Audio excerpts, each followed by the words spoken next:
की पत्री उसका 10वां अध्याय और उसके 28 वचन से हम शुरू कर रहे हैं। यस। जब मूसा की व्यवस्था का ना मानने वाला कौन वो- सा वाला? मूसा की व्यवस्था को ना हाँ, मानने और सबसे पहला वर्ड क्या है? जब का मतलब पता है क्या है? कि यहां पर अभी कुछ बताया नहीं जा रहा है, परंतु सिर्फ उदाहरण दिया जा रहा है। क्या दिया जा रहा है? उदाहरण दिया जा रहा है, तुलना किया जा रहा है कि जब सोचो, याद करो क्या लिखा है। जब, हाँ पढ़ो। जब मूसा की व्यवस्था का ना मानने वाला कि ना मानने वाला? ना मानने वाले के बारे में क्यों बता रहा है? क्योंकि अभी भी 26 और 27 वचन खत्म नहीं हुआ है। अभी भी जो हमने कल बीते दिन सीखा था, अभी भी 26 वचन और 27 वचन की बात कंप्लीट नहीं हुआ है। अगर 26 वचन में लिखा है कि अगर सच्चाई की पहचान प्राप्त करने के बाद अगर एक इंसान जानबूझ करके गलती करता रहता है, पाप करता रहता है, तो क्या हो जाता है? फिर कोई बलिदान बाकी नहीं है। ठीक है, तो वो सच्चे, वो पाप क्या है? वो पाप को कल हमने देखा था कि वो पाप क्या है। हर एक वो बातें, हर एक वो प्रकाशन, हर एक वो भेद जो हमको परमेश्वर प्रतिदिन दे रहा है, ये क्या है? ये एक क्या है? सच्चाई है। हर एक वचन की सच्चाई, हर एक वचन की, हर एक पुस्तक की, हर एक वेदों की, हर एक छोटी छोटी बातों की सच्चाई जो परमेश्वर हमारे सामने ले आ रहा है, ये सच्चाई है। और जब इन सच्चाई को हम जानने के बाद अगर इसको नहीं मानते तो ये एक पाप में बदल जाती है। ठीक है, यहां पर कोई चोर, व्यभिचार और लूट और इसकी चुगली करना, उसकी चुगली, इसके साथ बुराई करना, ये वाली बुराई और ये वाले पापों के बारे में चर्चा नहीं कर रहा है, लेकिन यहां पर वो वाले पापों की चर्चा कर रहा है जो सत्य को जानने के बाद सत्य के अनुसार अपने जीवन को व्यतीत नहीं करते हैं वे लोग। ठीक है, उसके बाद 28 वचन शुरू होता है और वो ये कहता है कि जब मूसा की व्यवस्था का ना मानने वाला, ठीक है, हाँ। अभी हम क्या देख रहे थे? परमेश्वर के सत्य को ना मानने वाले, नहीं मानने वाले पाप कर रहे हैं। अगर उनके पास वचन नहीं है तो वो पाप नहीं है, लेकिन अगर वचन पहुंच गया, अगर भेद पहुंच गया, अगर प्रकाशन पहुंच रहा है, तो उसका अगर वो पालन कर रहे हैं तो वो उस वचन का आदर कर रहे हैं। आपको मालूम है, जितनी बातों को आप सीखते चले जा रहे हैं, जितनी बातों को आप अपने जीवन में धारण करते हुए चले जा रहे हैं, जितनी बातों को आप अपने जीवन में, अपने परिवार में, अपने सेवकाई में अमल करते जा रहे हैं, आपको नहीं मालूम कि आप क्या कर रहे हैं? परमेश्वर का आदर कर रहे हैं।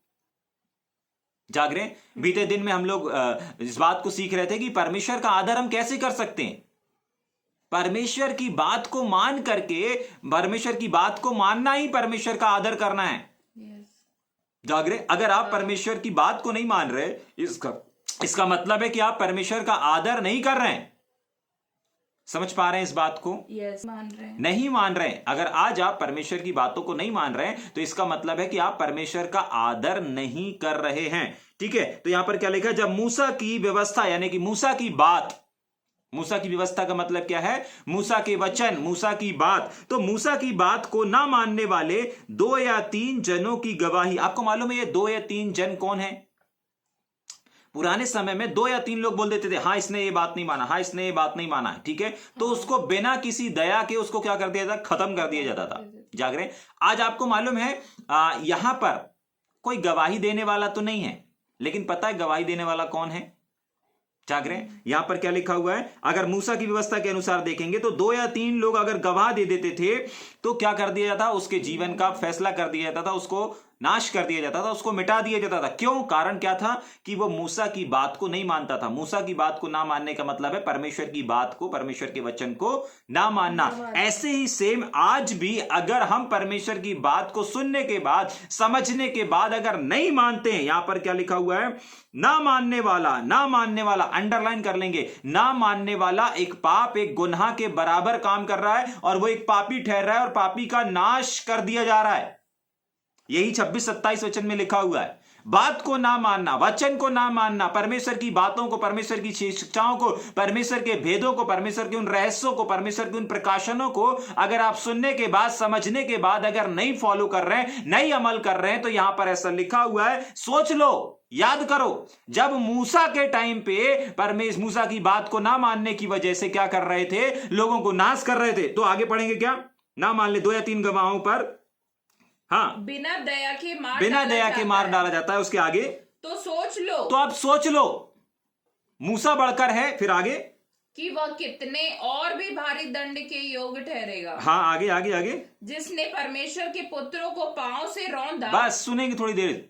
परमेश्वर के पुत्र को पांव से रौंदने का मतलब है परमेश्वर के वचन को पांव से रोंदना। और परमेश्वर का वचन कौन सा वाला वचन? बाइबल को रोंदने के बारे में नहीं लिखा हुआ है, परंतु हर एक उस बात को अगर आप, जिसकी बात आपको बताया जा रहा है, सिखाया जा रहा है, समझाया जा रहा है, अगर आप सीखने और समझने के बाद भी अगर उसका पालन नहीं करते, अगर आप उस पर अमल नहीं करते हैं, तो आप पता है क्या कर रहे हैं? उसको अपने पैरों से रोंद रहे हैं। और उसके पैरों से रोंदने का मतलब है प्रभु यीशु मसीह को, परमेश्वर के पुत्र को अपने पैरों से रौंद देना। आपको लगता है अरे ये प्रकाशन हमारे तक पहुंच रहा है, हम बहुत आशीषित हैं, हम तो ब्लेसिंग वाले को रिसीव कर लेंगे। जाग रहे हैं? आप किसी को भी रिसीव करो। जाग रहे हैं? हाँ, आप किसी को भी रिसीव करो, लेकिन अगर आप उसके अनुसार कर नहीं रहे हैं, जाग रहे हैं, कर नहीं रहे हैं, तो आप यीशु मसीह को अपने पैरों से रोंद रहे हो। जिसने अपने पैरों से शत्रु शैतान के सिर को कुचल दिया, आप उसी के सिर को अपने पैरों से रोंद रहे हो। तभी के लिए यहां पर लिखा है 26 और 27 वचन में कि कोई बलिदान बाकी नहीं है। आप खुद यीशु मसीह को क्रूस पर चढ़ा रहे हो, आप खुद अपने पैरों से रोंद रहे हो यीशु मसीह को। क्या आपको कोई लहू माफ करेगा? क्या परमेश्वर माफ करेगा? नहीं। सोच करके देखें, विचार करके देखें। परमेश्वर के पुत्र को आप पैरों से रोंद रहे हो सकता है आपके पैरों के नीचे यीशु मसीह ना नजर आ रहा हो, आप पैरों से आप इनकार कर सकते नहीं, हम रौंद नहीं रहे, हम रौंद नहीं रहे, हमको नजर नहीं आ रहा भैया, हम तो सही कर रहे हैं। जाग रहे हैं? हाँ। लेकिन अगर आपको देखना है आप रौंद रहे हो अथवा नहीं रौंद रहे हो, अपने पैरों से कुचल रहे हो अथवा नहीं कुचल रहे हो, तो याद करके देखें आपको किन बातों को पिछले हफ्ते सिखाया गया, किन बातों को आपको बताया गया, किन चीजों को परमेश्वर ने आप तक पहुंचाया। और पहुंचाया तो क्यों पहुंचाया? अगर आपने सीख लिया कि आपको सेतमेत मिल रहा है, आप सेतमेत दो। कितने लोगों को आपने दिया? कितने लोगों को आपने इन प्रकाशनों को दिया? आपको प्रकाशन, आपको भेद अपने तक रखने के लिए नहीं दिया जा रहा है, आपको लोगों को बांटना है, आपको लोगों को सिखाना है। जाग रहे? हाँ। समझ में आ रहा है? हाँ, ये प्रकाशन है, ये भेद है। समझ पा रहे हैं इस बात को? हाँ। अगर आप ऐसा नहीं कर रहे हैं तो आप अपने परमेश्वर को, अपने प्रभु यीशु मसीह को अपने पैरों से रौंद रहे हैं। अगर वो प्रतिदिन वो आपको सिखा रहा है, अगर वो प्रतिदिन आपको बता रहा है हर एक वो चीज, कोई भी एक चीज को देख लीजिए। अभी पिछले हफ्ते परमेश्वर ने हमको इस बात को सिखाया कि हमको एक मध्यस्थता का जीवन जीना है, हमको एक मध्यस्थता का जीवन क्या करना है? जीना है। अब मुझे नहीं मालूम लोगों ने एक दिन मध्यस्थता किया या फिर एक हफ्ता मध्यस्थता किया। जाग रहे? अगर आप मध्यस्थता का जीवन, आपको पता चल गया क्या होता है, परमेश्वर आज प्रार्थना करने वाले को नहीं खोज रहा है लेकिन मध्यस्थता करने वाले को ढूंढ रहा है, तो आपके जीवन पहले जैसा जीवन नहीं रहेगा। क्यों नहीं रहेगा? क्योंकि परमेश्वर ने आपको अपने वचन को बता दिया और आप उसके वचन के अनुसार जब कर रहे हैं तो आपको परमेश्वर एक स्तर से दूसरे स्तर पर लेकर के जाएगा। लेकिन अगर आप ऐसा नहीं कर रहे हो तो परमेश्वर का वचन कहता है कि तुम प्रभु यीशु मसीह को अपने पैरों से रौंद रहे हो। उसके वचन को रौंदने का मतलब होता है प्रभु यीशु मसीह को पैरों से रौंदना। और उसके वचन कब रौंद देते हैं हम लोग? जाग रहे? हाँ, आप अपने पैरों को देखिए, दृश्य वाले पैरों को देखिए। आप रोड में चलते हैं, खेत में चलते हैं, कितने घास, कितने कचड़े आपके पैरों के नीचे आते हैं, आपको हिसाब रहता है क्या? नहीं रहता। जाग रहे? लेकिन वहीं पर अगर खीला आपके पैरों के नीचे आ जाएगा, आप जिंदगी भर नहीं भूलेंगे उस रास्ते को। अरे यार, यहां देख के चलना पड़ेगा। क्यों? क्या हो गया? अरे खीला घुस गया था अंदर ना, चप्पल फाड़ के अंदर पूरा खून निकाल डाला था। यहां पर खीले पड़े रहते, बहुत संभल करके चलना पड़ेगा। जाग रहे? समझ पा रहे? हाँ, परमेश्वर के वचन को अगर आप संभल करके अपने जीवन को जिएंगे, वो सकरा रास्ता भी आप आसानी से पार करते चले जाएंगे। क्यों? क्योंकि आप कोशिश कर रहे हैं, कोशिश कर रहे हैं। आपको पता है बहुत बार रास्ते में चलते समय ठोकर किन किन लोगों को लगती है? जो लापरवाही से चलते हैं, जो ध्यान से नहीं चलते, देख करके नहीं चलते, उन लोग अधिकतर क्या करते हैं? ठोकर खा जाते हैं। आज अगर आप परमेश्वर के प्रति, परमेश्वर के वचन के प्रति गंभीरता से संभल करके नहीं चलेंगे, कहीं ना कहीं हम और आप भी ठोकर खा जाएंगे। तभी के लिए परमेश्वर का वचन आपसे और हमसे इस बात को कह रहा है कि देखो क्या लिखा हुआ है। वापस पढ़ेंगे। परमेश्वर के पुत्र को पांव से रौंदा। जब मूसा की व्यवस्था ना मानने वाले 2 या 3 गवाहों पर बिना दया के क्या कर दी जाते? नाश कर दी जाते हैं। तो आप सोच लो कि जब मूसा से बढ़कर परमेश्वर है, मूसा से बढ़कर परमेश्वर का पुत्र है कि नहीं है? प्रभु यीशु मसीह है कि नहीं है? मूसा की किताब, मूसा के वचन, मूसा की बातें लोगों को सिद्ध नहीं कर पा रही थी। यस। जब ना सिद्ध करने वाली बातों को इतना गंभीर, इतना महत्व दिया जाता था, तो आज तो सिद्ध करने वाले नियम हमारे पास हैं। आज तो स्वर्ग ले जाने वाले नियम आपके और हमारे पास हैं। आपको पूंछ नहीं सिर के स्थान पर रखने वाले नियम कानून हमारे पास में है। तो जरा सोच लो कि आज इन व्यवस्थाओं में तो यीशु मसीह के लहू को लगाया गया है। जागरे, बकरों का लहू नहीं लगा हुआ, बछड़ों का लहू नहीं लगा हुआ है नए नियम में, परंतु प्रभु यीशु मसीह का लहू लगा हुआ है। बछड़ों का, बकरों का बलिदान नहीं किया गया है, यीशु मसीह का मेमना, यीशु मसीह का बलिदान कर दिया गया है। तो जरा सोच लो ना, बछड़ों के लहू से जब इतना था तो यीशु मसीह के लहू में कितना सामर्थ्य नहीं होगा। जागरे, तभी के लिए वहां पर बता रहा है, बात को ना मानना, वचन की बात को ना मानना, परमेश्वर के लोगों की बात को ना मानना, परमेश्वर के पुत्र प्रभु यीशु मसीह को पैरों से कुचलना, रौंदना कहलाता है। हर एक वो वचन जो आप भूल जा रहे हैं, हर एक वो बात जो आप हल्के में ले रहे हैं। जागरे, मैंने एक उदाहरण बताया ना, अगर आप खेत में जाते हैं, खेत में जाते समय आपके पैर के नीचे कितने सारे कीड़े मकोड़े आ रहे हैं, कितने सारे कचड़े आ रहे हैं, कितनी सारी चीजें आ रही, कोई ध्यान नहीं देता। आज बहुत बार जब लोगों के पास वचन बार बार आता है ना, तो लोग बहुत हल्के में लेते हैं, बहुत हल्के में लेते हैं। पुराने समय में जब परमेश्वर का वाणी नहीं आया करती थी ना, परमेश्वर का ये सिस्टम नहीं था ऐसे बात करने का, आकाशवाणी के द्वारा बातें किया करता था। और जब पुराने समय में बातें नहीं हुआ करती, मतलब परमेश्वर बात नहीं करता था ना, बहुत कम बात करता था, तो लोग व्याकुल रहते थे, व्याकुल रहते थे। अरे कब परमेश्वर किसको भेजेगा, किसके द्वारा हम क्या सुन ले, एक ऐसा मंजर था। और अब जब परमेश्वर अधिक बात करने लगा तो क्या हुआ? आज बहुत हल्के में लेने लगे, बहुत हल्के में लेने लगे। समझ पा रहे हैं इस बात को? परमेश्वर का वचन कहता है, बात को ना मानने वाले 26 और 27 वचन को ध्यान से सुन लेंगे, समझ लेंगे अच्छे से, ठीक है कि नहीं? तो सोच लो कि जितने और भी भारी दंड के योग्य ठहरेंगे जिसने परमेश्वर के पुत्र को पांव से रौंदा। आप बोल सकते भैया हमने नहीं रौंदा, आपने रौंदा है। हर एक वो बात, हर एक वो प्रकाशन, हर एक वो भेद जो आप सुनने समझने के बाद उस पर नहीं चल रहे हैं, आप रौंद रहे, आप रौंदते चले जा रहे हैं, आप रौंदते चले जा रहे हैं। आपको खुद नहीं मालूम कि आप रौंदते चले जा रहे हैं, लेकिन आज इस बात को परमेश्वर आपको बता रहा है, इस प्रकाशन को परमेश्वर आप तक पहुंचा रहा है। और इस बात को इसलिए लेकर के आए ताकि आप रौंदने वाले नहीं, परंतु आप कौन से वाले लोग कहलाएं? परमेश्वर के वचन का आदर करने वाले लोग कहलाएं, परमेश्वर के वचन को महत्व देने वाले व्यक्ति कहलाने पाए। और जब आप ऐसा करेंगे ना, तो बहुत सारी आशीषें परमेश्वर के वचन की आपके घर में ढूंढती ढूंढती आपके पास चली आएगी। आमीन, आमीन। समझ पा रहे हैं इस बात को? यस। हाँ, वापस 29 पढ़ के फिर आगे चलेंगे जल्दी से। तो सोच लो कि वह कितने और भी भारी दंड के योग ठहरेगा। हाँ, और भी कितने दंड ठहरेगा उसके आगे, जिसने परमेश्वर के पुत्र को पांव से रौंदा, उसके आगे, और वाचा के लहू को, हाँ, जिसके द्वारा वह पवित्र ठहराया गया था, अपवित्र जाना है और अनुग्रह के आत्मा का अपमान किया। मैंने एक वर्ड बोला था ना कि यीशु मसीह का लहू भी आपको क्या नहीं करेगा? शुद्ध नहीं करेगा।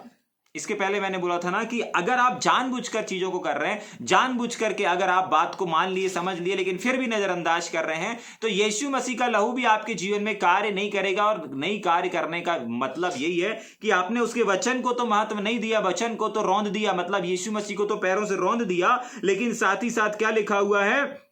वाचा के लहू। ये वाचा का लहू कौन सा वाला? बकरे भेड़ वाला लहू नहीं है, ये प्रभु यीशु मसीह का बहाया गया लहू है। इस लहू को भी याद रखिए, जब आप प्रभु यीशु मसीह के वचन को रौंदते हैं, नहीं मानते हैं, आपने यीशु को रौंद दिया। और यीशु को रौंदने का मतलब है उसके लहू को भी, जिसके द्वारा आप पवित्र ठहरे थे। आप विश्वास करते हैं ना, आपका छुटकारा मांस और बकरों, क्या बताया था पतरस ने? अभी पतरस की किताब में अपन ने पढ़ा था ना कि तुम्हारा छुटकारा बकरों और भेड़ों के लहू से नहीं हुआ। किसके लहू से हुआ? प्रभु यीशु मसीह के लहू से हुआ। अपन ने पढ़ा था कल परसों पतरस की किताब में जाकर के। जागरे, तुम्हारा छुटकारा मांस और लहू और बकरों के लहू से नहीं हुआ, परंतु यीशु मसीह के लहू के द्वारा हुआ है। तो उस लहू को आपने क्या ठहरा दिया? अपवित्र ठहरा। जब आपने अपवित्र ही बना दिया तो वो आपको कैसे बचाएगा? सोच करके देखिए। अगर आपने उसको अपवित्र ही ठहरा दिया। आपको मालूम है आप अपवित्र कभी बोलेंगे नहीं कि यीशु मसीह का लहू अपवित्र है। जाग रहे हैं? क्योंकि आपको मालूम है ना यीशु मसीह का लहू ने मुझे बचाया है। आप मुंह से तो बोलेंगे बचाया है, लेकिन कामों से आप पता है किन चीजों को जाहिर करेंगे। कामों से आप उस चीज को जाहिर नहीं करेंगे, कामों से आप उन बातों को नहीं बोलेंगे। समझ पा रहे हैं इस बात को? वापस पढ़ेंगे। वाचा के लहू को, हाँ, जिसके द्वारा वह पवित्र ठहराया गया था, जिसके द्वारा वो क्या ठहराया गया? पवित्र ठहराया गया था। पवित्र ठहराया गया था। कौन ठहराया गया था? आपका और हमारा प्रभु यीशु मसीह क्या ठहराया गया था? पवित्र ठहराया गया था। ठीक, उसके आगे अपवित्र जाना है। अपवित्र जाना है। कैसे जान गए? सिर्फ और सिर्फ परमेश्वर के भेद, परमेश्वर की बात को ना मान करके। पढ़ेंगे आगे। और अनुग्रह के आत्मा का अपमान किया है। अनुग्रह का आत्मा, जो कि आपको गलती करने के बाद, पाप करने के बाद सजा नहीं पड़ रही थी, आपको पनिशमेंट नहीं मिल रही थी, जैसे मूसा के यहां बोल दिया गया था ना, वैसी सजा नहीं पड़ रही थी। जाग रहे? वैसा नहीं हो रहा था आपके साथ में। क्या कर दिया आपने? अनुग्रह का जो आत्मा था, अनुग्रह, आप बोलते ना कि अभी अनुग्रह का समय चल रहा है। हाँ, समय चल रहा है। हाँ, अनुग्रह का आत्मा अभी काम कर रहा है। हाँ, आपकी 10 गलती के बाद भी आपको सजा नहीं मिल रही है। हाँ, बार बार आपके गुनाह, आपको बार बार आपको गलती करने के बाद भी माफी मिल रही है। जाग रहे? ये अनुग्रह ही है। अगर आप पुराने नियम में होते तो आपकी पहली गलती पर ही क्या हो दिया जाता? पहली गलती पर ही क्या कर दिया जाता? ठीक, वापस पढ़ेंगे उसको। और फिर यह कि प्रभु अपने लोगों का क्या करेगा? न्याय करेगा। न्याय करेगा। तो याद रखिए कि परमेश्वर पराये लोगों का नहीं, लेकिन किसका न्याय करेगा? अपने लोगों। अपने लोगों का न्याय करेगा। परमेश्वर को अपने लोगों को क्या करना है? न्याय करना है। आप इससे निस्वीकार नहीं हो सकते कि परमेश्वर हमारा न्याय नहीं करेगा। ठीक है? जो संसार, उन लोगों का न्याय नहीं करेगा जो हमको सता रहे हैं। ठीक है? उनका तो होगा, लेकिन परमेश्वर अपने लोगों का न्याय ज्यादा करेगा। ठीक है? तो अपने लोग विशेष करके सतर्क हो जाएं। क्यों हो जाएं? क्योंकि इस बात को याद रखिए, इस वचन को भी अंडरलाइन कर लीजिए जहां पर लिखा ना कि जब मूसा की व्यवस्था का ना मानने वाले लोग, ठीक है? और एक और चीज बताना चाहूंगा जल्दी से कि जो 2 या 3 गवाह की बात हो रही ना, ये 2 या 3 गवाह कौन है पता है? 2 या 3 गवाह कौन है? किसी भी बात को साबित करने के लिए, ध्यान से सुन लीजिएगा ना, ये 2 या 3 गवाह वो तो पुराने समय में देखा, लेकिन आज नए नियम में 2 या 3 गवाह कौन है? आज इस नए नियम में ये 2 और 3 गवाह वो हैं जो 2 या 3 जगह पर परमेश्वर का वचन पाया जाता है। जहां पर भी एक से दूसरी बार या तीसरी बार कोई बात को लिखा हुआ है। जाग रहे? अगर मान लीजिए लिखा हुआ है सदा आनंदित रहो, दूसरे किसी पत्री में लिखा है मैं फिर कहता हूं आनंदित रहो, फिर लिखा हुआ है प्रभु में सदा आनंदित रहो, तो ये 2 या 3 गवाह हो गए। मतलब वो वचन क्या कर रहा है? वो वचन ही गवाह है। पुराने समय में लोगों की आवश्यकता पड़ती थी। क्यों? क्योंकि वो इस संसार से जुड़े हुए थे। इस संसार को पक्का, कोई भी बात को पक्का करने के लिए कुछ गवाहों की आवश्यकता पड़ती थी। आज पता है आपको किसी इंसान की आवश्यकता नहीं है। आज आपको किसी इंसान की आवश्यकता नहीं है। आज आपको किसी इंसान की ओर देखने की जरूरत नहीं है। आज आपको किसी इंसान की ओर जाने की आवश्यकता नहीं है। परंतु परमेश्वर का वचन कहता है आज जिस गवाहों को परमेश्वर देख रहा है, आज जिन गवाहों को परमेश्वर देख रहा है, वो गवाह है उसके बेटे प्रभु यीशु मसीह का वचन। अगर आपको किसी चीज में फैसला करना है, अगर आपको किसी बात का निर्णय लेना है, चाहे शादी का निर्णय हो, चाहे परिवार का निर्णय हो, चाहे सेवकाई का निर्णय हो, कोई भी निर्णय आपको लेना हो, मान लीजिए सेवकाई की बात करते अपन, ठीक है? दोनों उदाहरण, अगर मान लो आपको सेवकाई का निर्णय लेना है कि आपको परमेश्वर सेवकाई के लिए बुला रहा है, तो आपके पास 2 या 3 गवाह होने चाहिए। और ये 2 या 3 गवाह आपको कहां मिलेंगे? परमेश्वर के वचन में। मतलब आपके पास कम से कम 2 से 3 ऐसे वचन होने चाहिए कि परमेश्वर अब आपको क्या बुला रहा है? सेवकाई के लिए बुला रहा है। अब आपको सेवकाई के लिए कदम बढ़ाना पड़ेगा। ये इसके लिए आपके पास 2-3 वचन होने चाहिए, और ये 2-3 वचन ही 2-3 गवाह हैं। समझ पा रहे हैं इस बात को? ये 2-3 गवाह कौन है? पुराने समय में इंसानों को देखा जाता था। आज नए नियम के प्रकाशन में 2-3 गवाह का मतलब है 2-3 वचन जो कि एक से लिखे। आपको मालूम है 4 सुसमाचार क्यों 4 सुसमाचार है? आपको मालूम है 4 सुसमाचारों का एक भी वचन टल नहीं सकता। एक भी वचन में फर्क नहीं है। क्यों नहीं है? परमेश्वर ने क्यों 4-4 बार सुसमाचार को लिखवाया? एक ही चीजों को अगर आप 4 सुसमाचारों को पढ़ेंगे, एक ही चीज इसमें, एक ही चीज इसमें, एक ही चीज इसमें, एक ही चीज इसमें, एक ही चीज इसमें, एक ही चीज इसमें, एक ही चीज इसमें, एक ही चीज इसमें, यही पाया जाएगा। पता है क्यों पाया जाएगा? क्यों पाया जाएगा? क्योंकि परमेश्वर का वचन बताता है कि 1, 2 या 3 गवाहों से कोई भी चीज पक्की होती है। जैसे पुराने नियम में लहू के द्वारा पक्की होती थी, ठीक है, लेकिन जब गवाह की बात आती है, किसी बात के निर्णय की बात आती है, तब 2 या 3 जन अगर एक बात को बता रहे हैं ना, मतलब लूका भी एक बात को बता रहा, मरकुस भी एक ही बात को बता रहा है और मत्ती भी एक ही बात को बता रहा है, मतलब वो टल नहीं सकती। जाग रहे हैं? Yes. 4 सुसमाचार टल नहीं सकते। मतलब उस चारों के चारों सुसमाचार में प्रभु यीशु मसीह की बातें, जिसमें से एक बिंदु भी घट और बढ़ नहीं सकता। जाग रहे हैं? क्यों बढ़ नहीं सकता, क्यों घट नहीं सकता? क्योंकि परमेश्वर का वचन कहता है कि 2 या 3 गवाहों से क्या हो जाता है? बात पक्की ठहर जाती है। 2 या 3 गवाहों की किस चीज की आवश्यकता पड़ती है? क्या होती है? आवश्यकता पड़ती है किसी चीज को। अगर आपको निर्णय लेना है, अपने शादी का निर्णय लेना है, अपनी सेवकाई का निर्णय लेना है, अपने व्यवसाय, अपने बिजनेस का निर्णय लेना है, आपके पास 2 या 3 गवाह होने चाहिए। और वो 2 या 3 गवाह मतलब है 2 या 3 वचन होने चाहिए। अगर आप शादी का निर्णय ले रहे हैं तो आपके पास किससे शादी करना है, कैसे शादी करना है, इसके 2-3 वचन होने चाहिए। और ये 2-3 वचन ही 2-3 गवाह हैं। क्यों गवाह हैं? क्योंकि पौलुस कुछ बोल रहा, यीशु मसीह कुछ बोल रहा, कुरिन्थियों कुछ बोल रहा है, जाग रहे हैं, तीमुथियुस कुछ बोल रहा है, पतरस कुछ बोल रहा है। और अगर ये तीनों लोग एक ही बात को कर रहे हैं, मतलब आपके लिए ये उद्देश्य है, आपके लिए योजना, ये बात पक्की है। पतरस भी वही बात को बोल रहा है, पौलुस भी वही बात को बोल रहा है, इसका मतलब ये टल नहीं सकता। ये गवाह है। पतरस एक गवाह हो गया, पौलुस एक गवाह हो गया। समझ पा रहे हैं? हाँ। जब कुरिन्थियों की पत्री लिखी गई थी ना, तो सिर्फ कुरिन्थियों के लिए नहीं लिखी गई। उसी कुरिन्थियों की पत्री में लिखा हुआ है कि यह पत्री अब सब कलीसियाओं में पढ़ करके सुनाई जाए। समझ पा रहे हैं? तभी के लिए आज हम और आप उन पत्रियों को क्या करते हैं? अमल करते हैं। तभी के लिए आज हम उन पत्रियों को ध्यान करते हैं, मनन करते हैं, अध्ययन करते हैं। समझ पा रहे हैं इस बात को? जी। जब मूसा की व्यवस्था ना मानने वाले 2 या 3 चीजों की गवाही पर बिना दया के मार डाले जाते हैं। आज अगर एक ही चीज को 2 जगह लिखा है, समझ जाइए ये गवाह है। वहां पर एक गवाह, यहां पर भी एक गवाह। इब्रानियों में भी एक गवाह है, एक वचन गवाही दे रहा है। इसके पहले हमने क्या खत्म किया? फिलोमोन खत्म किया। फिलोमोन में भी एक क्या है? फिलोमोन खत्म किया ना अपन ने?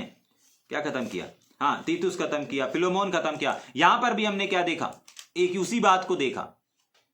जाग रहे हैं? हाँ। समझ पा रहे हैं? जब 2 या 3 गवाहों से जब बात हो रही है तो समझ जाइए वो टल नहीं सकती। जाग रहे हैं? वापस पढ़ेंगे क्या एक बार?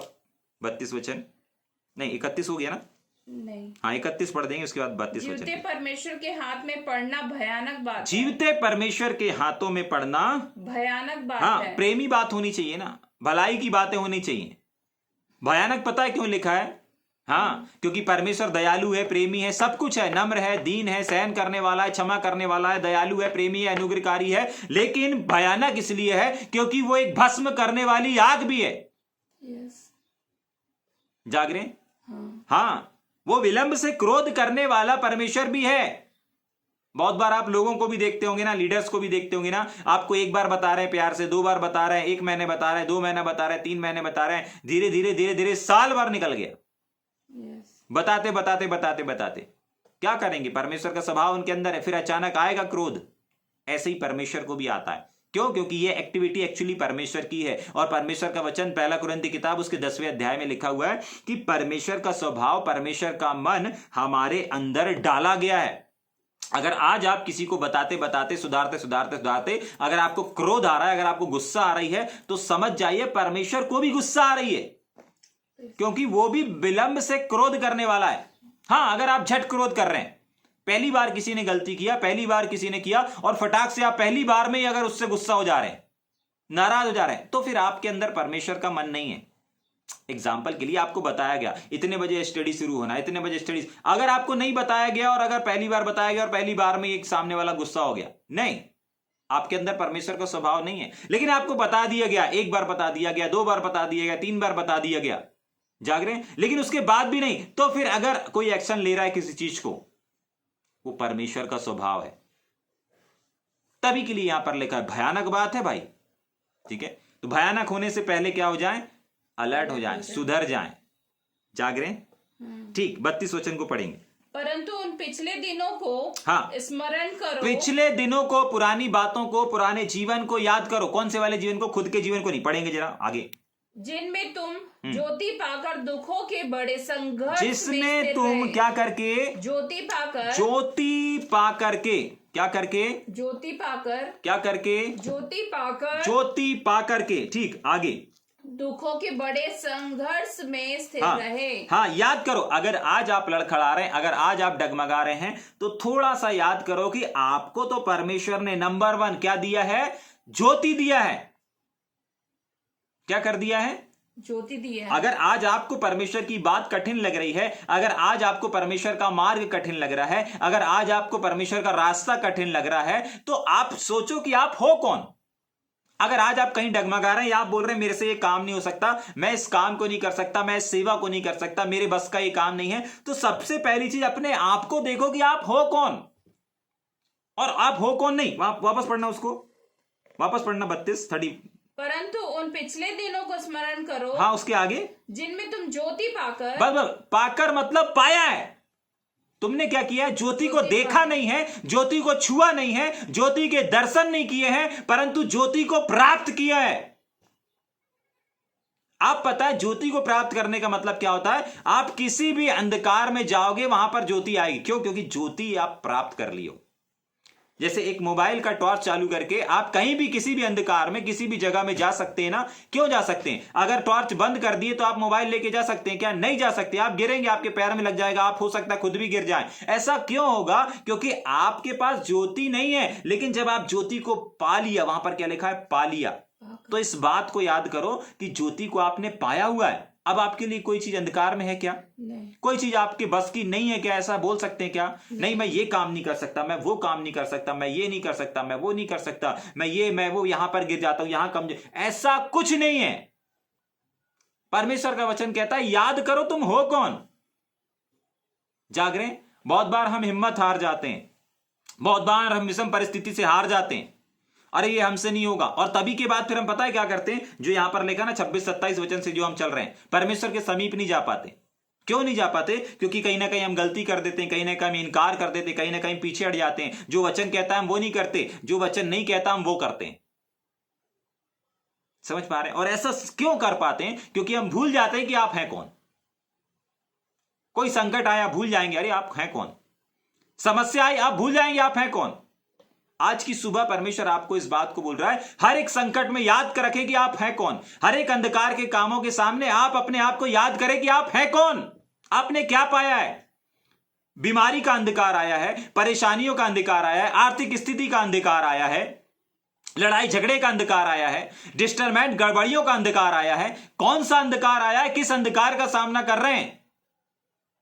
जिस भी अंधकार का, जिस भी परिस्थिति का आप सामना कर रहे हैं, वो एक अंधकार के काम है। पहला यूहन्ना की किताब उसके 3 अध्याय उसके 8 वचन में पढ़ेंगे तो वहां पर लिखा हुआ है कि यीशु मसीह इसलिए आया ताकि अंधकार के कामों का नाश करे। जाग रहे हैं? वो यीशु मसीह आपके अंदर है। और यहां पर लिखा है कि हमने ज्योति को पाया है, छुआ नहीं है, देखा नहीं है। जाग रहे हैं? पा लिया है, हम आपके अंदर ही है वो। तो आप कठिन समय में इस बात को याद करें कि आप हैं कौन। अपने आप को पहचानो कि आप हैं कौन। आप ज्योति हैं, एक ऐसी ज्योति जिसे कोई बुझा नहीं सकता। एक ऐसी ज्योति है आप जिसको कोई फूंक मार के बुझा नहीं सकता। किसी की फूंक में इतनी ताकत नहीं है, किसी की हवा में इतनी ताकत नहीं है कि आपकी ज्योति को बुझा सके। किसी शत्रु शैतान में इतनी ताकत नहीं है। आप वो वाली ज्योति नहीं है जो जरा सी जल रही है और जरा सी हवा चली और बुझ गई। नहीं, आप एक ऐसी मशाल वाली ज्योति है जिसे संसार का कोई पानी नहीं बुझा सकता, संसार की कोई विषम परिस्थिति नहीं बुझा सकती, संसार की अंधकार की, इस जीवन की और उस जीवन की, इस काल का उस काल का, इस लोक का उस लोक का, कोई भी व्यक्ति आपको बुझा नहीं सकता, कोई भी आपकी ज्योति को छीन नहीं सकता। इस बात को आपको समझना पड़ेगा। जाग रहे? नहीं समझ में आ रहा है?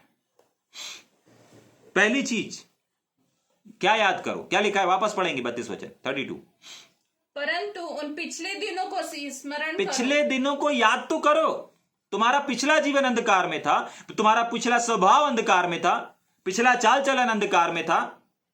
अब तुम अंधकार में नहीं, अब तुम ज्योति में आ गए हो। अब ज्योति में आ गए तो ज्योति का महत्व क्या है? तुमने ज्योति को छुआ नहीं, परंतु तुमने ज्योति को क्या कर लिया है? पाया है। पाया है तुमने ज्योति को। दूसरा, आगे पढ़ेंगे। तुम ज्योति पाकर दुखों के बड़े संघर्ष में दूसरी स्थिर रहे। चीज क्या लिखा है? तुम साधारण नहीं हो, तुम सिर्फ ज्योति को पा करके एक जगह बैठने वाले नहीं हो। समझ पा रहे हैं? हाँ, अपने आप को पहचानो, कौन हो तुम? पहली चीज ज्योति हो, ज्योति को पा करके बैठे हुए, ज्योति को अपने अंदर रख करके बैठे हो। आपको निधड़क कहीं पे भी चले जाना चाहिए। बीमार लोग हैं, धड़ाक से चले जाओ। क्यों? क्योंकि तुम्हारे पास ज्योति है। अंधकार दुष्ट आत्मा से लोग ग्रस्त हैं, चले जाओ धड़धड़ाते हुए। किसी शहर, किसी नगर, किसी गांव में अंधकार छाया हुआ है, मूर्तियों से भरा हुआ है, चले जाओ बिल्कुल धड़धड़ाते हुए। घोषणा करो। क्यों? क्योंकि आपके अंदर ज्योति है। दूसरी चीज, एक और चीज, हाँ पढ़ेंगे वापस। तुम ज्योति पाकर हाँ, दुखों के बड़े संघर्ष में स्थिर दुखों रहे। को, जिसको सताव बोला जाता है, उस सताव में क्या हो गए? स्थिर रहे। क्या हो गए? संघर्ष में स्थिर गिर रहे। गए, फिसल गए, नहीं। नष्ट हो गए, भ्रष्ट हो गए। अरे याद करो कितनी समस्या इसके पहले आई, मसीह में आने के बाद भी, लेकिन फिर भी आप बने हुए हैं। आज हम छोटे से दुख से कैसे भाग सकते हैं? छोटी सी बीमारी से कैसे हम मायूस हो सकते हैं? याद करो, तुम खुद ही याद करो। परमेश्वर बोल रहा है याद करो। क्या लिखा है सबसे पहले उसमें? स्मरण करो। क्या लिखा है? स्मरण करो। याद करो, तुम अपने बारे में याद करो। बहुत बार हम लोग क्यों फेल हो जाते हैं? क्योंकि हम कौन है हम भूल जाते हैं। आप एक चमत्कार है, आपको याद रखना है, अंगीकार करना है। कल हम इस बात को देख रहे थे कि हमारा अंगीकार हमारे आने वाले दिन का निर्माण करता है। अगर आज हम बोल रहे हैं कि नहीं मैं एक चमत्कार हूं, तो कल हम एक बड़े चमत्कार को करते हुए नजर आएंगे। अगर आज आपका अंगीकार है कि नहीं मैं एक अनोखे काम करने वाली सेवकाई को कर रहा हूं, कल आप एक बड़े क्रूसट, बड़ी सभा में अनोखे काम करते हुए नजर आएंगे। आमीन। आपका अंगीकार है। आमीन। आज आपको लोग स्पीकर के नाम से जानते हैं, कल आपको एक किसके नाम से जानेंगे? एक अनोखे काम, अनोखे सामर्थ्य के काम को करने वाले के नाम से जानेंगे। आमीन। आमीन। जाग रहे हैं? समझ पा रहे हैं? लेकिन उसके पहले आपको अंगीकार करना पड़ेगा।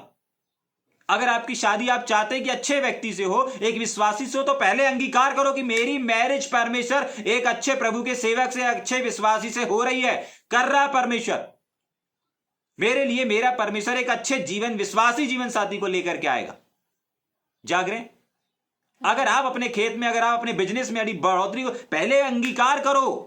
यस। नहीं, मेरे पास इस साल सबसे अच्छी खेती होने जा रही, मेरे पास इस बार सबका अगर 5 रुपए में बिक रहा है, मेरा 10 रुपए में बिकने जा रहा है। मेरा अनाज, मेरा बिजनेस, मेरा हर एक वो चीज लोगों से बेहतर होना चाहिए। क्यों? क्योंकि लोगों के पास अंगीकार नहीं है। लोग क्या देखते हैं? अरे मंडी का भाव क्या चल रहा है, अरे बिजनेस क्या चल रहा है, शेयर मार्केट में कितनी उतार चढ़ाव, उसको देख करके वो अंगीकार करते हैं और तभी के लिए जाकर के सबके रेट में उनका भी माल बिक जाता है। जाग रहे हैं? हाँ। लेकिन आपको अपने आज से अंगीकार को बदलना है। अगर लोगों के राशन का, लोगों के सामान का, अगर कोई 2 रुपए दे रहा है, 5 रुपए दे रहा है, आप अंगीकार करो कि नहीं मेरा उनसे 2 रुपए बढ़कर होगा, उनसे मेरा ज्यादा होगा। आप अपने जीवन में, आप अपने आने वाले कल का निर्माण कर सकते हैं, लेकिन कब? जब आज आप अंगीकार करेंगे तब। यस। आने वाले कल का निर्माण करना परमेश्वर के हाथों में नहीं है, आपके अंगीकार के हाथों में। यहां पर परमेश्वर क्यों याद दिला रहा है? क्योंकि लोग क्या हो रहे हैं? मुकर जा रहे हैं।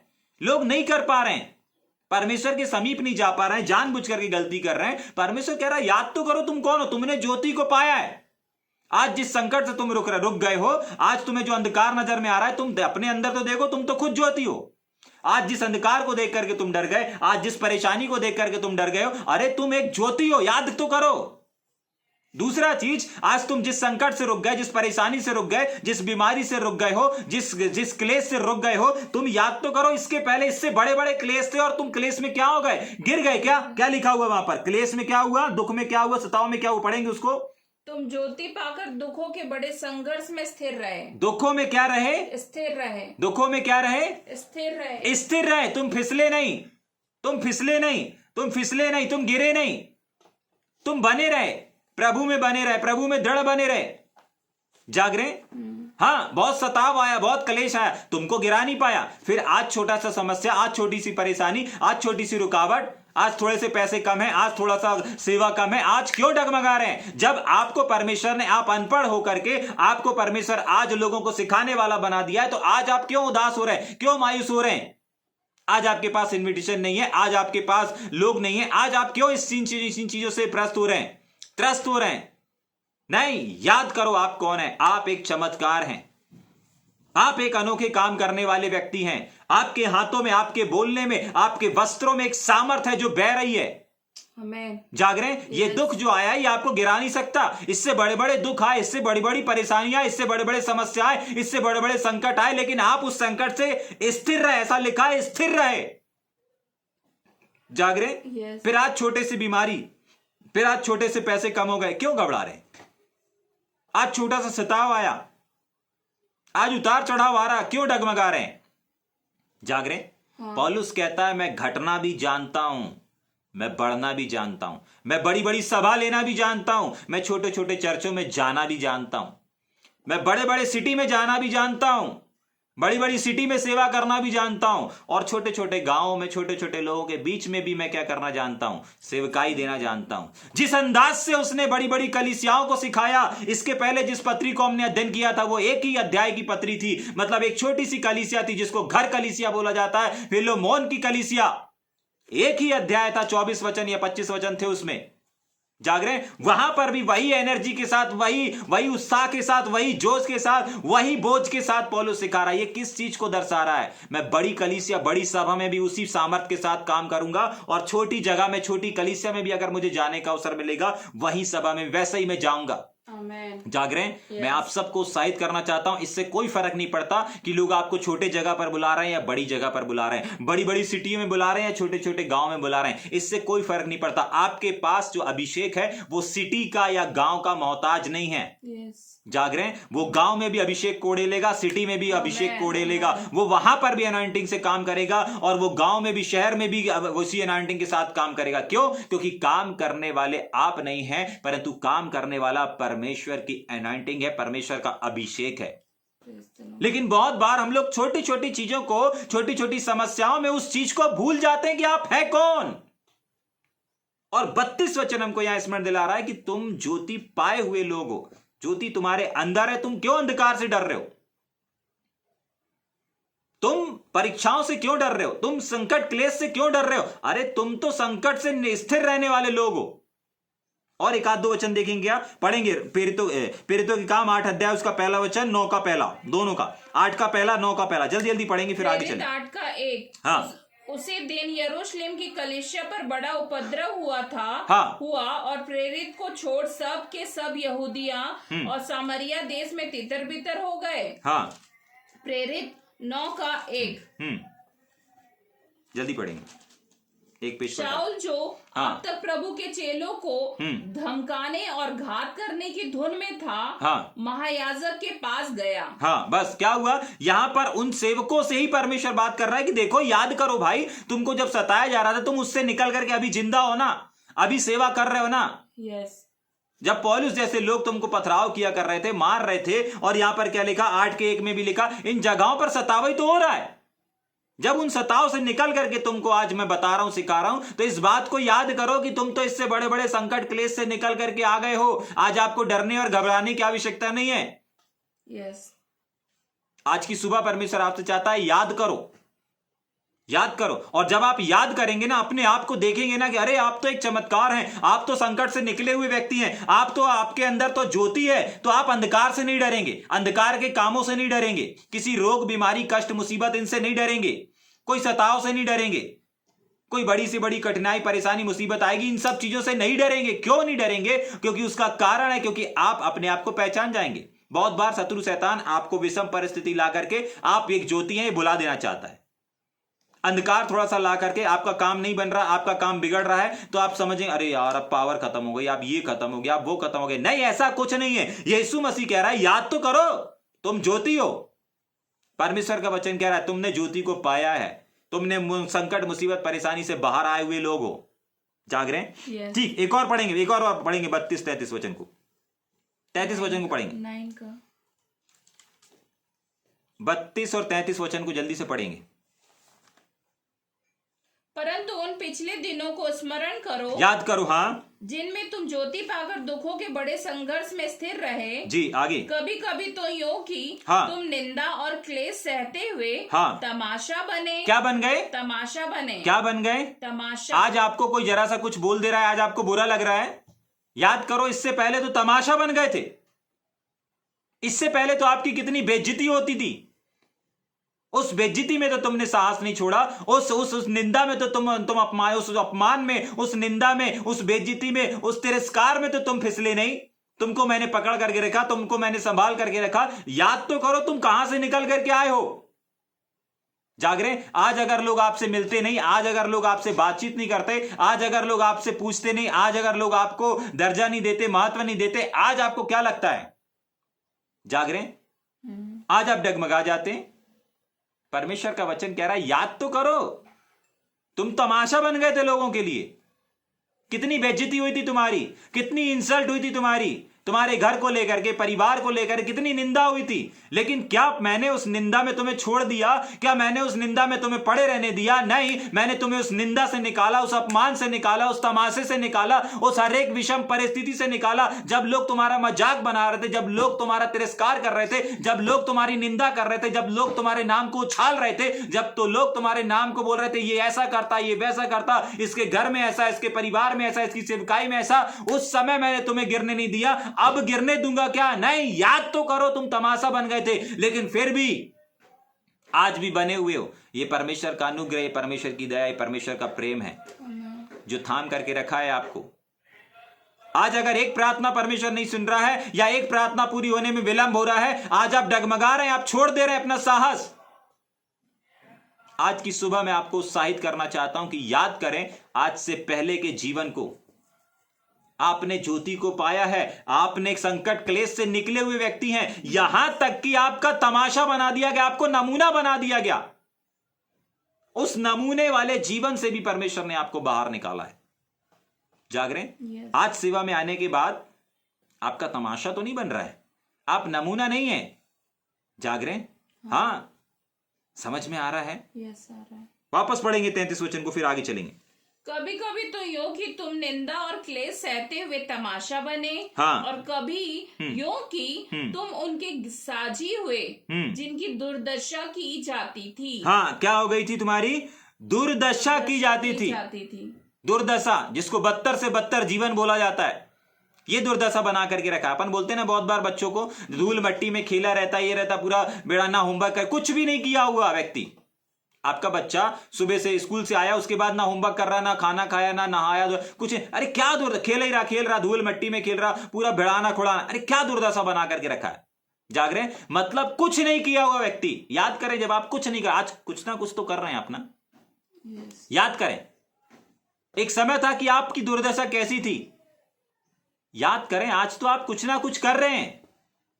पहले आप कोई काम के नहीं थे, पहले आप कोई काम को नहीं करते थे, आज आपके पास एक काम है, एक सेवा है। जाग रहे? उस दुर्दशा को स्मरण करें।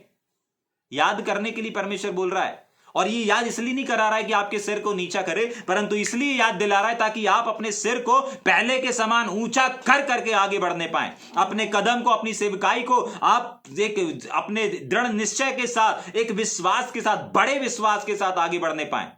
कौन से विश्वास के साथ? कि अब आपके अंदर एक ज्योति है। आपको ये संकट, ये गरीबी, ये कोई संकट, ये कष्ट, ये दुख, ये मुसीबत गिरा नहीं सकता। स्थिर रहेंगे आप। इसके पहले भी स्थिर हो, अभी भी स्थिर हो, आने वाले दिनों में भी आप स्थिर रहोगे। क्यों रहोगे? क्योंकि आप ऑलरेडी पहले विजय हो चुके हो, तो आप दोबारा हार नहीं सकते।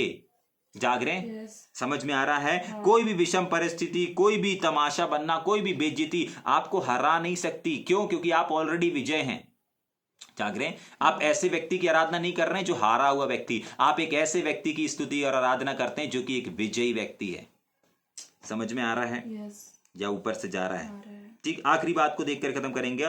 34 वचन को पढ़ेंगे जल्दी से। क्योंकि तुम कैदियों के दुख में भी दुखी हुए और अपनी संपत्ति भी आनंद से लुटा दी। हाँ, क्या करी? कैदियों के दुख में दुखी हुए। तुम कैदियों के दुख में, बंदियों के दुख में क्या हुए? दुखी हुए। याद करें, आज आपको बंदी गृह में, जेल जाने में आज लापरवाही कर रहे हैं। जाग रहे? बहुत बार आज आपको बंदियों का दुख नजर नहीं आ रहा, आज आपको जेल का काम नजर नहीं आ रहा, आज आपको जेल की जिम्मेदारी नजर नहीं आ रही। ऐसे लोग, जब तुम बंदियों के बीच में जाते थे, यहां के प्रकाशन में देखें, बंदियों की क्या करते थे? वापस पढ़ेंगे। कैदियों के दुखों, कैदी, बंदी लोग, उनके दुख से क्या हो जाते थे? दुखी हो जाते थे, और उनके लिए कुछ करने के लिए व्याकुल हो जाते थे, तैयार हो जाते थे। आज आपकी परिस्थिति क्या है? आज कौन सी चीज ने आपको मोड़ दिया, कौन सी परिस्थिति ने आपको रोक दिया कि आज आप जेल सेविकाई से पीछे हट रहे हैं, जेल सेविकाई के कामों से पीछे हट रहे हैं? उनसे पूछिए जिनको एक बार भी जेल के अंदर जाकर के सुसमाचार सुनाने नहीं मिल रहा है। जाग रहे हैं? हां, आज आपके पास अवसर है। आज आपके पास परमेश्वर ने ऐसे लोग को देकर के रखा है कि आप उनके साथ में रह करके जेल सेविकाई में कदम रख सकते हैं, जेल सेविकाई में सुसमाचार के भाग बन सकते हैं। समझ पा रहे हैं इस बात को? पहले क्या था? हाँ, वापस पढ़ेंगे 34 को। कैदियों के दुख में भी दुखी हुए। हाँ, उनका दिल दुखता था। आपको लग रहा है इतने कैदी उतने कैदी, आपका दिल व्याकुल हो जाता था, आपका दिल बेचैन हो जाता। आज बेचैन क्यों नहीं हो रहा है? आज बेचैन क्यों नहीं हो रहा है? इस साल का तीसरा महीना हो गया है जब जेल नहीं हुआ। आज आपका हृदय बेचैन क्यों नहीं हो रहा है? आज आपका हृदय कायल क्यों नहीं हो रहा है? आज आपको तकलीफ क्यों नहीं हो रही है? आज कितने मंगलवार हो गए जेल सेवकाई की मीटिंग बंद है। आज आपके दिल और धड़कन कैसे धड़क ले रहे हैं? क्यों दुखी नहीं हो रहे कि भाई बंदियों के लिए प्रार्थना नहीं हो रही है? मिलकर के प्रार्थना नहीं कर रहे। हां, कुछ लोग अकेले कर रहे होंगे, लेकिन मिलकर के प्रार्थना नहीं कर रहे। क्यों? आपकी दिल और धड़कन कैसे धड़क ले रही है? परमेश्वर कह रहा है, याद करो, तुमने ज्योति पाया है। तुम संकट क्लेश से रुकने वाले नहीं हो, तुम संकट क्लेश से स्थिर रहने वाले व्यक्ति हो। जाग रहे? हां, तुम तो तमाशा तक बन गए थे, अभी तो तुम्हारा तमाशा नहीं बनाया गया। जाग रहे? वापस पढ़ेंगे उस वचन को। क्योंकि तुम कैदियों के दुख में भी तुम कैदियों के दुख में क्या थे? दुखी थे। और एक और चीज को पढ़ेंगे। अपनी संपत्ति आनंद से अपने पैसों को आनंद के साथ खर्च करते थे। कहां पर खर्च करते थे? दवाई गोली में नहीं। दवाई गोली में अब जा रहे हैं। दवाई गोली में अब जा रहे हैं। जाग रहे हैं? लेकिन पहले आनंद के साथ आप अपने पैसे को कहां खर्च करते थे? बंदियों के बीच में खर्च करते थे। जाग रहे हैं? प्रेज गॉड, जितने भाई लोग हैं जो अपने धन अपने पैसों को आनंद के साथ, हर्ष के साथ, उल्लास के साथ, एक हर्षित हृदय के साथ परमेश्वर के उन बंदियों के बीच में खर्च करते हैं, जेल सेवकाई में खर्च करते हैं। हर एक एक पैसे का परमेश्वर हिसाब रखता है। जाग रहे? हां, हर एक एक पैसे का, एक एक रुपए का परमेश्वर के पास हिसाब है। परमेश्वर कह रहा है, तुमने अपनी संपत्ति को, तुमने अपने पैसों को क्या करने दिया? लुट जाने दिया, लुटा दिया। और कैसे लुटाया? पढ़ेंगे वापस। आनंद के साथ लुटाया है। ऐसा नहीं कह रहे यार अब जाना पड़ेगा, आपके टिकट लगाना पड़ेगा, अब ये करना पड़ेगा। कोड़ कोड़ के नहीं किया, आनंद के साथ किया। याद करो, अपने उत्साह को याद करो। किस उत्साह के साथ तुम जेल सेवकाई के भाग बने थे? किस उत्साह के साथ तुम जेल सेवकाई से जुड़े थे? किस उत्साह से तुम जेल सेवकाई के भाग बन गए थे? याद करो। जाग रहे? हां, अपने चर्च के किस उत्साह के साथ भाग बने थे? आज कहां है वो उत्साह? परमेश्वर का वचन आज की सुबह कह रहा है कि याद करो, याद करो, याद करो, याद करो। जाग रहे? क्यों याद दिला रहा है? इसलिए नहीं कि आपका सर नीचे हो जाए, नहीं, परंतु इसीलिए कि अपने आप तक को, अपनी संपत्ति को अपना नहीं समझो। अगर आज आपके पास धन है, पैसा है, मैं ऐसे लोगों को जानता हूं कि जो अपनी गाड़ियां बेच बेच के जेल सेवकाई को किए हैं। जाग रहे? अगर जेल सेवकाई का कुछ खरीदने के लिए उनके पास पैसा नहीं था, धन नहीं था, उन्होंने अपनी गाड़ियां बेच दी। उनका बस नहीं चला, नहीं तो अपने आप को भी वो कर देते। जाग रहे? समझ में आ रहा है? और परमेश्वर ने आज उनको पूछ की जगह पर नहीं रखा, एक सिर के स्थान पर ही रखा हुआ है। जाग रहे?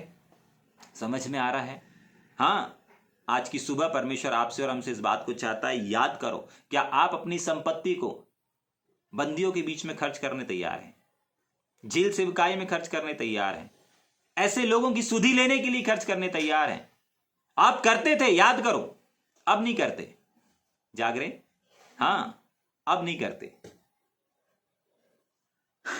समझ पा रहे हैं इस बात को? आज हम अपनी धन, अपनी संपत्ति को अपने बच्चों में, अपने परिवार में, अपने हेल्थ में, अपने तमाम चीजों में खर्च करेंगे, लेकिन बंदी गृह में, बंदी भाइयों के लिए आज हमारे घर में सब कुछ ठीक है तो हम क्या हो जाते हैं? स्वतंत्र हो जाते हैं, मस्त रहते हैं। लेकिन हमारे घर में अगर कोई बीमार है तो हम बेचैन हो जाते हैं, फड़फड़ा जाते हैं। जाग रहे? उठ करके खड़े हो जाएंगे। लेकिन वही चीज परमेश्वर यहां पर बोल रहा है, तुम लोग तो पहले बंदी भाइयों के लिए दर्द रखते थे, तुम लोग तो पहले बंदी भाइयों के लिए क्या हो जाते थे, उनके दुख से, क्या लिखा है, होते थे, उनके दुख से दुखी होते थे। अब क्या हो गया, जाग रहे हैं? अब क्या हो गया? आज की सुबह परमेश्वर आपको बस इतना चाहता है कि आप याद करें, कुछ चीजों को याद करें। आज हमने 5 से 7 बातों को देखा जो हमको याद करना है। जाग रहे हैं? आज परमेश्वर चाहता है हमसे याद करें, याद करें, याद करें। आप जो भी काम कर रहे थे आत्माओं को बचाने के लिए, लोगों को जीतने के लिए, विशेषकर बंदियों के लिए, बंदियों का दर्द कहां है, बंदियों के लिए धन कहां है, समझ पा रहे हैं? आइए प्रार्थना करेंगे ना, हर एक आंख बंद हो जाए।